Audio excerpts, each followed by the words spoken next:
김민하 기자 어서 오세요. 안녕하세요. 첫 번째 항목은 다시 법무부 장관 후보자 청문회입니다. 네, 오늘 지금도 하고 있죠. 그렇습니다. 국회 법사위에서 인사청문회 계속 진행이 되고 있는데요. 이 장관 직무 적합성부터 개인 비리 의혹, 현안에 대한 입장 이렇게 다양한 질의가 오가고 있습니다. 보수야당은 직인 채택이 사실상 안 됐고 법무부 측이 자료 제출 요구에도 응하지 않아서 부실한 청문회가 진행될 수밖에 없다고 주장한 바 있는데요. 어쨌든 계속 진행 중입니다. 최대 쟁점은 역시 검찰 개혁이겠죠? 그렇습니다. 추미애 후보자는 모두 발언에서부터 이 검찰 개혁에 대한 입장부터 얘기를 했는데요. 검찰 수사의 공정성 시비가 사회 불안을 가중시키고 있다면서 법무부와 검찰이 스스로를 철저히 되돌아보고 새롭게 바뀌어야 된다 이런 거였습니다. 그런 차원에서 이 공수처 설치, 검경사건 조정이 입법이 되면 후속 조치를 신속히 완료하겠다 이렇게 얘기를 했습니다. 네. 후속 조치뿐 아니라 인사권을 이용해서 윤석열 총장을 견제할 것이다 이런 얘기들이 나왔었잖아요. 그렇습니다. 추미애 후보자는 이런 여러 가지 얘기가 나오는 거에 대해서 인사권자 대통령이고 법무부 장관은 재청권이 있을 뿐이라서 답변하기 곤란하다 이렇게 좀 원론적으로 답변을 했습니다. 또 추미애 후보자가 이제 구체적으로 법무부로부터 원무 보고를 받고 이 검사장 승진 인사를 준비하라고 지시했다 이런 설도 보도가 된 바 있는데요. 여기에 대해서도 지시할 위치에 있지 않고 아는 바 없다 이렇게 답변을 했습니다. 그리고 이제 일부 여당 의원들이 윤석열 총장이 추미애 후보자 뒷조사를 지시했거나 거대 언론 사주와 만났다라는 의혹 등에 대해서도 아느냐 이렇게 묻기도 했는데요. 들은 바 없다면서도 사실이라면 부적절하다고 생각한다 이렇게 답을 했습니다. 그리고 울산시장 선거 개입 의혹에 대한 질문도 나왔겠죠? 자유한국당 쪽에서? 그렇죠. 지난 지방선거 때 추미애 후보자가 더불어민주당 대표였기 때문에 이 점에서 이제 보수야당은 연루설을 이제 제기하고 있는 건데요. 예. 특히 송철호 울산시장이 단수 후보로 공천을 받은 과정에 대한 질의가 집중이 됐습니다. 추미애 후보자는 당시 후보들은 당원 당규에 의한 민주적 절차로 투명하고 공정하게 확정이 된 것이다라면서 청와대의 어떤 개입 의혹은 사실이 아니다라고 답을 했는데요. 이 당원 당규에 보면 자질과 능력, 경쟁력 등에서 다른 후보하고 현격한 차이가 있다고 인정된다라면 단수 후보를 선정할 수 있게 되어 있는데 송철호 시장이 여기에 해당했다는 것입니다. 그 능력이나 경쟁력을 어떻게 판단했다는 거죠? 당시 여론조사를 이제 2차례 실시를 했더니 여론조사? 그렇죠. 송철호 시장의 본선 경쟁력이 다른 출마 예정자들과 비교해서 압도적으로 높은 걸로 나왔다는 건데요. 다만 언론 보도에 의하면은 당시 이제 당내 경선을 실시할 경우에는 송철호 시장의 당내 기반이 부실했기 때문에 질 확률이 높았던 것으로 이제 파악이 된 바 있거든요. 즉 경선을 했을 경우에는 본선에서 경쟁력이 낮은 후보가 본선에 이제 가게 되기 때문에 그걸 방지하기 위해서 송철호 시장을 단수 공천했다라는 취지의 어떤 답변이었습니다. 네. 이렇게 검찰개혁, 울산시장 선거 정치적 쟁점 외에 개인적인 얘기들은 뭐가 있었어요?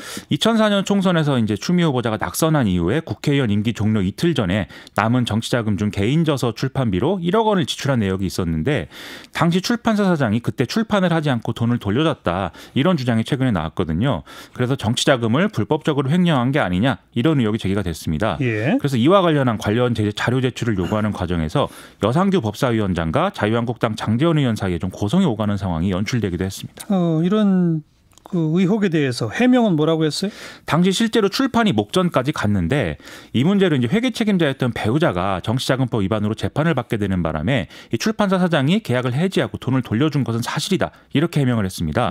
이런 경우에 이제 후원의 계좌로 돈을 돌려받아야 했지만 당시 임기 만료가 돼서 후원의 계좌가 폐쇄됐었기 때문에 자기합수표를 이제 돌려받았고 이 경우에 법 취지에 따라서 공익재단인 한국심장병재단에 5천만 원, 한국백혈병 어린이재단에 5천만 원을 기부해서 법적 문제가 없다라고 해명을 했습니다. 정치자금 받은 거를 출판비로 냈다가 어쨌든 다시 돈은 돌려받았는데 기부했다. 그렇습니다. 그러면 당시 법령상에는 문제가 없었다라고 해명했습니다. 네. 시사회기 두 번째 항목은요. 정치인이 포함된 특별사면입니다. 내일자로 특별사명 단행한다고요? 그렇습니다. 정부는 오늘 새해를 맞아서 일반 형사범과 양심적 병역 거부 사범, 선거 사범 등 5,174명을 내일자로 특별사명 감형 복권 조치했다라고 밝혔습니다. 선거 사범에 대한 대규모 특별사면은 2010년 이후에 9년 만입니다. 거기 포함된 정치인 누구죠? 이광재 전 강원도지사와 신지호 전 새누리당 의원, 공성진 전 한나라당 의원 등이 포함이 됐는데요. 또 정치인은 아니지만 선거 사범인 광노현 전 서울시 교육감과 2015년 5월에 폭력 집회를 주도한 혐의로 징역 3년이 확정됐던 한상균 전 민주노총 위원장도 사면 복권이 됐습니다. 애초에 가능성이 제기됐던 한명숙 전 국무총리와 이석기 전 통합진보당 의원은 포함이 안 됐는데요.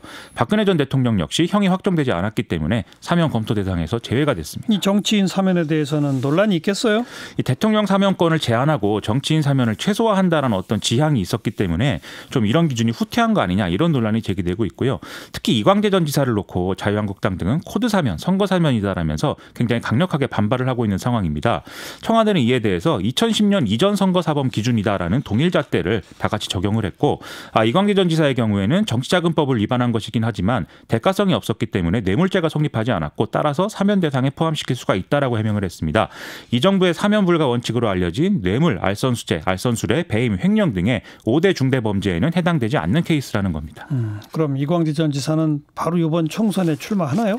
예, 본인은 아직 출마를 고려하지는 않고 있다라면서 지금 맡고 있는 여시제 원장 이 활동을 잘해보고 싶다라는 입장을 언론에 밝혔는데요. 하지만 다가오는 총선에서 여당이 강원 지역에서 성과를 기대하기가 좀 쉽지 않은 상황인데 이광재 전 지사가 원주나 춘천 등의 지역에 출마할 경우에는 전체 판세에 상당한 영향을 미칠 것이다. 이런 전망이 제기되는 상황입니다. 그래서 출마 여부는 마지막까지 좀 지켜봐야 될 것 같습니다. 또 그 외에 어떤 사람들이 사면 복권됐어요? 양심적 병역 거부자 1,879명이 공무원 임용 제한 등의 각종 자격 제한에서 해제됐고요. 현재 가석방 중인 한 명은 남은 형이 집행 면제가 됐습니다. 또 세월호 집회 등의 이른바 사회적 갈등 사건 관련자 중에 18명도 선별돼서 추가 사면 복권이 이루어졌고 이외에도 유아가 있거나 부부가 함께 수감 중인 수영자, 생경, 절도 사범 등의 27명도 남은 형기 집행을 면제 또는 감경을 받았습니다. 그 외에 이제 운전면허 행정제 특별 감면 대상자도 170만 명 넘게 선정됐는데요. 음주운전, 뺑소니, 난폭 보복운전 등은 이제 제외가 됐습니다. 네, 수고하셨어요. 고맙습니다. 김민아 기자였어요.